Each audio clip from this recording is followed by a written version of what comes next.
What's up guys, we're back with a brand new video. In today's video we'll be answering the question, are the Melbourne Demons actually pretenders? Now I've seen a lot of people throughout the social media space since their loss on the weekend to the GWS Giants saying that they could be pretenders, and we'll kind of break it down to see and talk about if I think the Melbourne Demons are actually legit this season.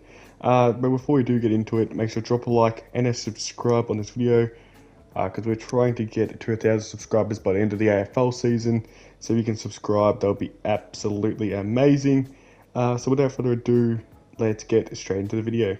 First, I'd just like to say the title is a question, not a statement. So before all these Melbourne supporters, dislike the video just because of the title, just hear me out and let me actually speak on the topic before you actually leave your dislike. So the big difference when we kind of look at Melbourne from the years past to how they're playing now, they've actually really had no personnel changes.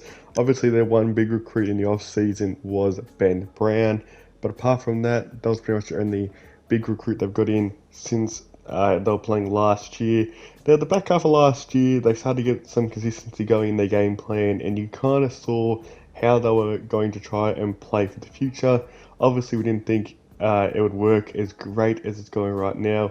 The game's all based off, the back half being able to intercept and, having pressure around the ground. But in the recent weeks, we've seen teams figure out how to play it. The way you can stop Melbourne, we've kind of seen now, is just fast ball movement and not letting their defense set up. Trying to... We saw it in one half of football. I think this is probably the first time we ever saw a team do it, apart from Adelaide. But Adelaide didn't really do it that well. But all they're doing is, because May even says himself that once he thinks his man's out of the contest, he tries to play off him and tries to support Lever. And obviously Lever, he doesn't actually play as a key defender. He's big enough to, but he just plays as a loose, usually takes the worst opponent and intercepts like we've seen a lot of other teams do. And, he plays off his man, but the first time we ever saw Brisbane actually hit up and try to find and make Stephen May and Jake Lever actually defend, which worked for a half, and then Melbourne ended up getting on top in the second half. But now we're just seeing that their inability to have a real presence up forward is really hurting Melbourne now, because now they're struggling to score, because what they're doing to other teams with intercepting the ball and then trying to rebound with their runners like Hunt, Langdon, who's been absolutely superb, is kind of now falling away, because now they're giving up the ball because they have to use, McDonald likes to play as a genuine centre forward and likes to take marks up the ground on the wing and stuff like that, which just doesn't work when you're trying to kick it forward and you have Bailey Fritsch who's playing on a bigger opponent and trying to take a nice mark. It works sometimes, but you can't rely on that in a big final sense. So I'm going to say now, I do not think Melbourne can win the flag if they don't start to play one of Ben Brown or Sam Wiedemann, mainly Ben Brown, because Wiedemann, they've tried him out, a couple of weeks ago, and then they decided they'll go for the Luke Jackson, Max Gorn rotation in the forward line. But I feel like Ben Brown, it will just fit this team perfectly. That's the reason they picked him up in the off-season. They're not playing him now. He's been playing pretty decent football in the Rezzies. Just play him. He's a genuine presence up forward.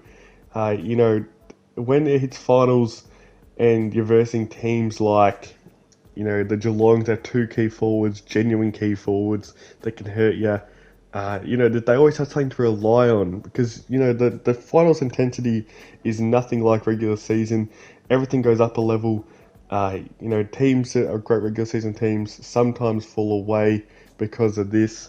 So you just need to, genuinely have a presence up forward that you can always rely on to get the job done. And by doing that, then, it just opens up your game plan and helps your structure of your team. So now that they figured out the presence of how to beat Melbourne, now it's time for Melbourne to try to adjust the game plan to try to stop their weaknesses from happening. And Then we'll see how they can go the second half of the season. And now, I didn't think I was going to say this a couple of weeks ago, but Melbourne are a genuine chance to actually fall out of the top four if they don't, turn their season around. I think they need to play Ben Brown this week. I expect Ben Brown to play next week. If they don't, and they keep the same forward line structure, there'll be genuinely a few question marks around their club. And yeah, well, so that's my opinion on it. I want to see your opinion down below. So thanks for watching, guys. Make sure to drop a like on this video if you did enjoy, and thanks for watching.